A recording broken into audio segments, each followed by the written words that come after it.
ঝিনাইদহ এই জেলাকে বলা হয় দক্ষিণবঙ্গের প্রবেশদ্বার। খেজুরের গুড় ও পানের জন্য সারা দেশ জুড়ে সমাদৃত ঝিনাইদহ জেলা। খুলনা বিভাগের অন্তর্ভুক্ত ঝিনাইদহ জেলার রয়েছে সুপ্রাচীন ঐতিহ্য। 12 আউলিয়ার আশীর্বাদ পুষ্ট এই অঞ্চলকে অনেকেই সূর্যদ্বীপ হিসেবে আখ্যায়িত করেন, কারণ এখানে জন্ম হয়েছে বহু জগৎ বিখ্যাত ব্যক্তিবর্গের। মরমী কবি লালন শাহ, বীরশ্রেষ্ঠ হামিদুর রহমান, গণিতবিদ কেপি বসু, বিপ্লবী বাঘা যতীন ও কবি গোলাম মোস্তফার মতো মানুষদের পদচারণায় ধন্য হয়েছে ঝিনাইদহের মাটি।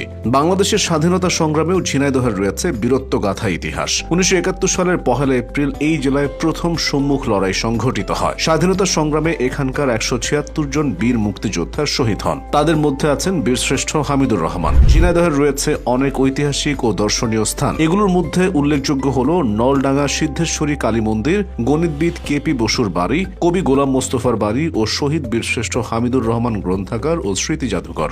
ইতিহাসের সাক্ষী হয়ে যুগ যুগ ধরে এই জেলায় দাঁড়িয়ে আছে অনেক প্রাচীন মসজিদ। শৈলকুপা শাহী মসজিদ, ঐতিহাসিক গোড়ার মসজিদ, গলাঘাটা মসজিদ, জোর বাংলা মসজিদ ও ঐতিহাসিক সাতগাছিয়া মসজিদ এর মধ্যে অন্যতম। মোট 1964 বর্গ কিলোমিটার আয়তনের এই জেলায় বয়ে গেছে ইছামতি, কপোতাক্ষ, বেগবতী, কোদলা, নবগঙ্গা, চিত্রা এবং কুমার নদীর মতো প্রধান কয়েকটি নদ নদী।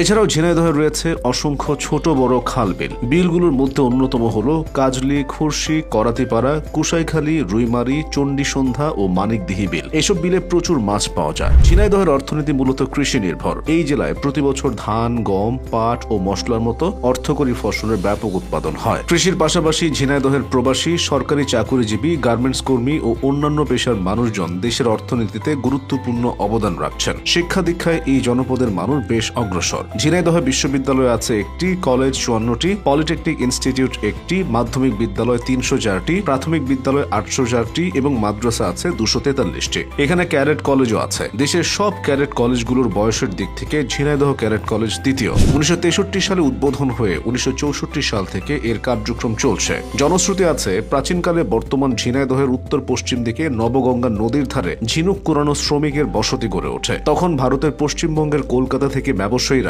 ঝিনুকের মুক্তা সংগ্রহের জন্য এখানে ঝিনুক কিনতে আসতো। ঝিনুক প্রাপ্তির এই স্থানকে বলা হতো ঝিনুক দহ।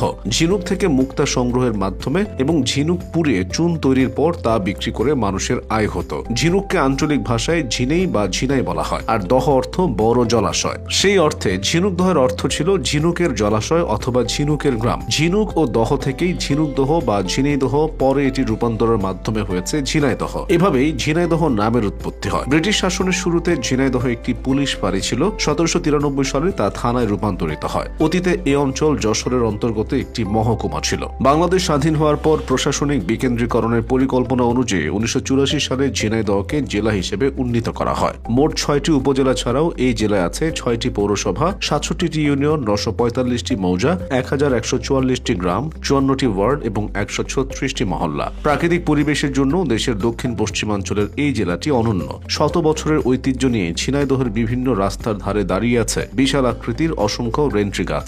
এই জেলাতে রয়েছে এশিয়ার বৃহত্তম বট গাছ। ঝিনাইদহের কালীগঞ্জ উপজেলায় অবস্থিত এই গাছটির বয়স প্রায় 150 বছর। এই জেলার চারিদিকে শুধুই সবুজের সমারোহ। প্রতিটি বাড়ির পাশে খালি জায়গায় গড়ে উঠেছে ফলমূল ও শাকসবজির বাগান। সর্বোপরি ইতিহাস ঐতিহ্যের পাশাপাশি সমৃদ্ধ বর্তমান নিয়ে ঝিনাইদহ একটি আদর্শ জেলা।